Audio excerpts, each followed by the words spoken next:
రే గాలి ఎక్కడికి? గాలన్నావుగా, గాలికి ఎగరడానికి. ఏది మన గల్లి గణేష్ బొమ్మ ఉంటే చూపి. ఓకే.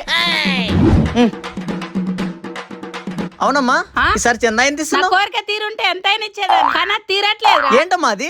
ఇప్పుడు దాని గురించి ఎందుకులే. సరే గాని నేను ప్రతిసారి పూజ చేసి నాకు మంచి అమ్మాయితో పెళ్లి కావాలి, ఆ వచ్చే అమ్మాయి నేను బాగా చూసుకోవాలని కోరుకుంటా. అలాగే నాలా ఎవరో ఒకరు నా కోసం కూడా పూజ చేసి కోరుకుంటుంటారు కదమ్మా. పూజ చేసి మరి దరిద్రాన్ని తల మీద పెట్టుకోవాలని ఎవరు మాత్రం అది కోరుకుంటారు? పోవాలనే కదమ్మా పూజలు చేసేది. మరే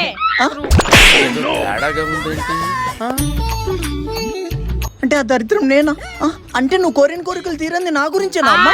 ఈ సంవత్సరం అయినా మావాడు మారి ఏదో ఒక పని చేసుకునేలా చూడు సామాన్ కోరుకుంటా. నువ్వు నీ పని ఇంట్లో పని తప్ప ఊళ్ళో ఉన్న పనికి మళ్ళీ పనులన్నీ చేస్తున్నావు. అందుకే ఈసారి నేను చందగుట్టియ్యా.